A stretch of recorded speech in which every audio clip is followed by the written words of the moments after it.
Hey everyone, Jeff here from Films at Home. Thank you for coming back to the channel today for this video. This is another one in the home video history series, and today we are going to be taking a look at Back to the Future, one of my favorite movies, one that a lot of you requested, and I think maybe the greatest blockbuster movie of the 80s, right up there with a couple others from Spielberg like E.T., but it's my favorite from the 80s. Now, the movie was released on July 3rd of 1985, right before that Independence Day holiday weekend, and it had a pretty long run. It was a success right through to September into October of that year, which was typical given how theaters ran back then. You'd see movies stay in theaters for much longer times. So the first home video release of Back to the Future came right in 1986, May of 1986. So people had to wait almost a year before they could own this movie on home video. But when 1986 rolled around, there were several options. There was a CED release, which was a pretty obscure format, but was still going at the time. Basically looks like a big floppy disk. We've talked about this one before. It was not a very popular format, but Back to the Future was released on that format.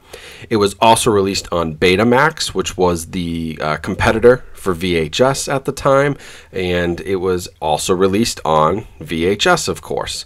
Now, it also got a Laserdisc release that same year. So it really hit all the formats in 1986. It hit CED, Betamax, VHS, Laserdisc, and these all came from MCA Home Video, who was releasing the Universal Studios home entertainment releases at that time. Now, the crazy thing, and I always touch on this, is that when you were buying this movie in 1986, say you were buying the VHS because that was the most popular format, it cost $79.95.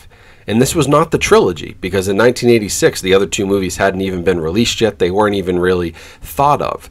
But $80 for a VHS release of just the first Back to the Future movie, and it sold 450,000 units at $80 a piece, and it was the most rented cassette tape of the year. The interesting thing about those releases in 1986 is that they added a graphic at the end of the movie that said "to be continued" to promote the awareness of the sequels, which were coming 3 years later, because the sequel had not been planned until after Back to the Future was already theatrically released. Now, also in the 80s, I couldn't get a specific date on this, but Back to the Future was released on a pretty obscure format, maybe the most obscure that I've seen, and it's a VHD, and that was released in Japan. Now, those were pretty popular in Japan. It was a JVC product, but never got released stateside, but I have seen that pop up in a few different people's collections, especially those who are hardcore Back to the Future fans. So that was released at some point in the 80s. So in 1991, that is when we get our next release of Back to the Future, and that was a Laserdisc and VHS release, which coincided with the release of Back to the Future Part 2 and Part 3, which came out in 1989 and 1990. So in 1991, the entire trilogy was released on individual Laserdiscs and VHS tapes. Now, the 1991 Laserdisc release is an important one because this was the first time we got a letterboxed edition, otherwise basically known as widescreen, right? Previously, these had been full frame, and now we were getting the widescreen, so we were getting Back to the Future in its original theatrical format. This was released by MCA and Universal at the time, so it was MCA Universal Video before it eventually became Universal Home Video in 1994 for another VHS release. Now, my understanding is that Back to the Future never had a widescreen VHS, so up until 2002, the only way that you could own Back to the Future in a widescreen format was to have the Laserdisc release from 1991. So throughout the 90s, that was it. Even though it had some VHS re-releases, they were simply that. They were just re-releases, and they didn't really add anything else. The picture quality probably improved since 1986, and you had, VHS hi-fi and stereo surround and other things that, likely improved, and the price was probably much cheaper as well. But you weren't getting widescreen unless you had a Laserdisc. Now, in the 1990s, there also was a sort of obscure, I would say definitely obscure, format called Video CD, which was popular in Asia. This was an optical disc, just like Laserdisc. It basically was a compact disc, Video CD. But it had sort of VHS quality, so it wasn't quite there to DVD levels yet, and that was the only release of the 90s after 1994, and was pretty much only in the Asian market, Malaysia and a few other countries where that format sort of picked up for a little bit. But that was it until 2002 when we got the first DVD release. Now, the 2002 DVD release was a trilogy set, so it had all three movies. It was in widescreen, but also had a full-frame edition. So 2002 was a big deal because that's DVD, that's taking it up a step in quality. You got the entire trilogy, you got widescreen, you got better sound, you get some 5.1 sound. It was a pretty good deal, right? DVD at the time was still very popular, and Back to the Future honestly took a while to come out on DVD. DVD launched in sort of 97, 98, and it took until 2002 for there to be a Back to the Future DVD release. Now, from 2002 to 2010, we got nothing, but in 2010, we got the 25th anniversary Blu-ray release. This was the first HD release of Back to the Future, and again, was the trilogy set.